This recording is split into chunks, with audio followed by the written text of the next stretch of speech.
రాజకీయాలన్నా ఆంధ్రప్రదేశ్ రాజకీయ నాయకులన్నా దేశ రాజకీయాల్లో దేశవ్యాప్తంగా ఒక మంచి పేరు గౌరవం ఉంటూ ఉండేది. కానీ ఆంధ్ర రాజకీయాల్లోకి వైసీపీ వచ్చిన తర్వాత ఆంధ్రప్రదేశ్ రాజకీయాలన్నా ఆంధ్రప్రదేశ్ రాజకీయ నాయకులన్నా చిన్న చూపు అసహించుకునే స్థాయికి ఆంధ్రప్రదేశ్ని ఈ వైసీపీ దిగజార్చిందని చెప్పడానికి చాలా బాధగా ఉందని చెప్పేసి, చాలా నిజంగా ఘోరంగా ఉందని చెప్పేసి కూడా నేను మనవి చేస్తాను. ఆస్తి కోసం, అధికారం కోసం వైసీపీ నాయకులు ఎంతకైనా దిగజారి విధ్వంసకర విధానాలు, భయాందోళనలు, హత్య రాజకీయాలనే మూడు రెక్కల మీద ఈ పార్టీ మనుగడ సాగిస్తుందని చెప్పేసి కూడా నేను ఈ సందర్భంగా తెలియజేస్తామని. నేను ఆస్తి కోసం, అధికారం కోసం వైసీపీ నాయకులు ఎంతకైనా దిగజారుతారని చెప్పేసి వైఎస్ వివేకానంద రెడ్డి గారి హత్య దగ్గర నుంచి ఈరోజు దస్తగిరి హత్య వరకు కూడా చాలా స్పష్టంగా అర్థమవుతుందని చెప్పేసి మనం చేస్తాను. ఒకటే మోడస్ ఆపరెండి.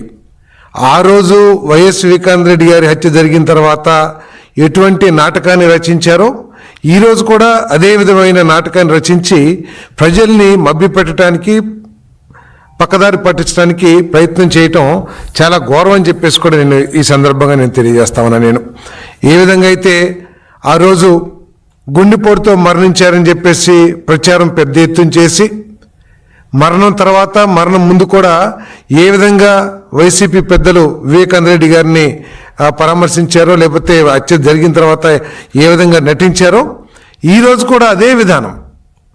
దస్తగిరి హత్య జరిగితే వీరికి తెలిసినట్లు, వీరికి సమాచారం ఉన్నట్లు, ఇదేదో గంజాయి బ్యాచ్ హత్యలాగా చెప్పేసి చిత్రీకరించడానికి ప్రయత్నం చేయటం, మరణించిన తర్వాత ఎవరైతే ప్రధాన నిందితులుగా పేర్కొనబడుతున్నారో ఇప్పుడు పత్రికల ద్వారా కానీ ప్రజల్లో కానీ ఆ వ్యక్తులు వెళ్ళేసి మొసలి కన్నీరు కారుస్తారు ఆ శవం దగ్గర.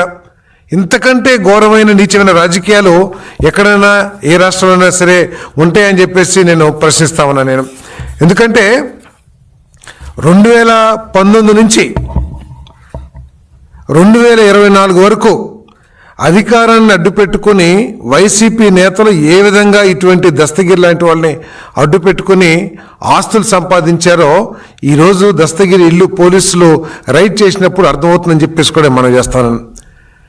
నిజంగా అసలు వీళ్ళు రాజకీయ పార్టీగా ఉండటానికి అర్హత ఉందా లేదా అని చెప్పేసి ఎలక్షన్ కమిషన్ కూడా వీరి విధి విధానాలు, మోడస్ ఆపరెండి, వీరి మీద వస్తున్న కేసులు ఇవన్నీ కూడా పరిశీలించాల్సిన అవసరం కూడా ఉందని చెప్పేసి నేను మనవి చేస్తా ఉన్నాను. నేను ఎందుకంటే మర్డరు వీళ్ళే చేపిస్తారు, మళ్ళీ వారి పరామర్శ వీరే చేస్తారు, మళ్ళీ దానికి పోలీసుల్ని తప్పుదోవ పట్టించే విధంగా లేకపోతే ప్రజల్ని తప్పుదోవ పట్టించే విధంగా దానికి కారణాలు కూడా వీరి పత్రిక ద్వారా, వీరి ఛానల్స్ ద్వారా ప్రయత్నం చేస్తారు. ఇంతకంటే ఘోరమైన దిగజారిన పత్రికలు కానీ లేకపోతే రాజకీయ పార్టీలు కానీ ఉన్నాయని చెప్పేసి నేను ప్రశ్నిస్తా ఉన్నా. నేను ఈరోజు దస్తగిరి ఇంట్లో నిన్నటి వరకు ప్రాథమిక సమాచారం ప్రకారం 100-150 కోట్ల రూపాయలు ఆస్తులకు సంబంధించిన డాక్యుమెంట్స్ లభించాయని చెప్పారు. కానీ ఈరోజు ఇంకా తూతుని కొద్దీ ఇంకా ఎంత దోచేశారో అర్థమవుతుందని చెప్పేసి మనం చేస్తున్నాం. ఈ రోజుకి దొరికిన డాక్యుమెంట్స్ కానివ్వండి, అగ్రిమెంట్లు కానివ్వండి, లేకపోతే ఇంకా రాసుకున్న కాగితాలు కానివ్వండి, అవన్నీ కూడా 500 కోట్ల వరకు ఉంటాయని చెప్పేసి ఈరోజు మరి అక్కడ ప్రజలందరూ కూడా చెప్పుకుంటున్నారంటే ఏ మేరకు దోపిడీ చేశారో ఒకసారి అర్థం చేసుకోవాలని చెప్పేసి నేను మనం చేస్తాను. ఈ దస్తగిరి అనే వ్యక్తి ఎవరు అసలు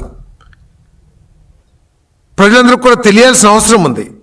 ఈ దస్తగిరి అనే వ్యక్తి వైఎస్ మన అవినాష్ రెడ్డి గారికి, ఎంపీ అవినాష్ రెడ్డి గారికి, అదేవిధంగా రవీంద్రనాథ్ రెడ్డి మాజీ ఎమ్మెల్యే గారికి అత్యంత సన్నిహితుడు అని చెప్పేసి కూడా ఈ సందర్భంగా నేను తెలియజేస్తా ఉన్నాను.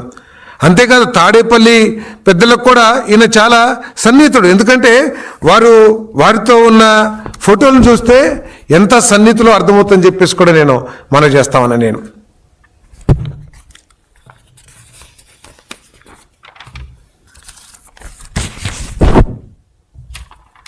ఆఖరికి ప్రతి పులివెందుల్లో జరిగే రహస్య మంత్రాల్లో, అది రాజకీయ మంత్రాలు కానివ్వండి, లేకపోతే ఇటువంటి కుట్రలు కుతంత్రాలకు సంబంధించిన మంత్రాలు కానివ్వండి, అటువంటి మంత్రాల్లో ప్రతి మంత్రంలో కూడా ఈ దస్తగిరి గారు ఉంటారని చెప్పేసి కడపలో